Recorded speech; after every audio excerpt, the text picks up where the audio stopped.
di mana saja ya. Itu kan NU itu memiliki komunitas yang sangat besar, organisasi terbesar di dunia. Maka ya di Indonesia juga organisasi keislaman terbesar, pasti orang-orang NU juga menyebar kemana-mana. Kebetulan di Jepang pun NU sendiri memiliki sisi yang sangat strategis, hingga ada saatnya NU itu dimanfaatkan oleh kelompok-kelompok ini. Mereka itu ingin mendirikan NU, tetapi membuang ke NU-annya itu.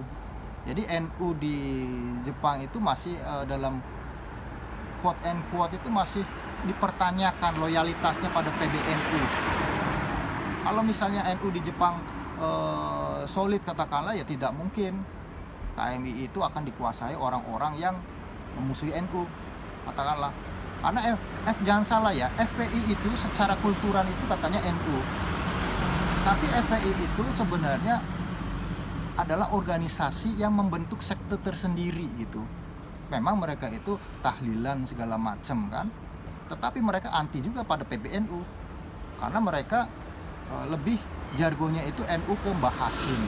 Ini kan sangat tidak ini. Tapi yang jelas mereka itu hanya NU yang FPI itu, mereka itu ya pasti tunjuknya pada Rizik yang nggak jelas kita. Ya selalu bergaduh dengan Gus Dur, bergaduh dengan bahkan berlawanan dengan Banser.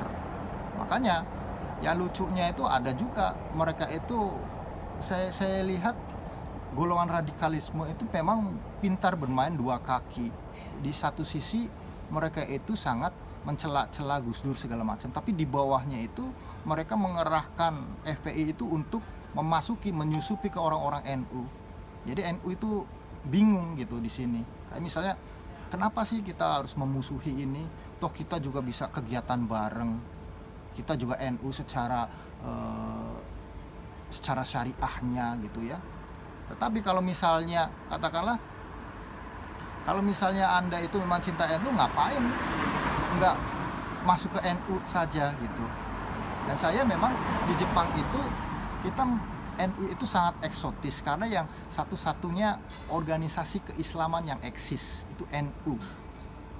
Kalau Muhammadiyah itu ada, tetapi pengurus Muhammadiyah mungkin hanya 5 orang segala macam, kita nggak jelas. Yang lainnya Jepang, udah ya? Di Jepang, yang lainnya itu nggak kemana-mana gitu ya, nggak jelas ini ikut ya. Justru adanya PKS itu di Jepang itu yang nggak jelas aliran keislamannya, ya maunya mereka mencakup semua keislaman kayak gitu kan. Ya ini kan salah juga, karena ketika kita mengklaim bahwa gerakan keagamaan bukan gerakan politik, ya kita pasti akan kena ke masalah mazhab.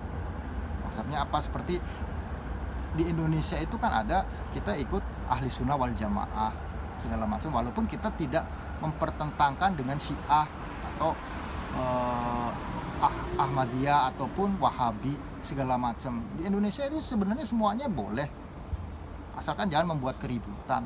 Toh masalah perbedaan mazhab itu bisa diselesaikan, semuanya sholat dalam masjid yang sama. Masa kita mau berantem kan? Nah, ini lucunya kan seperti itu.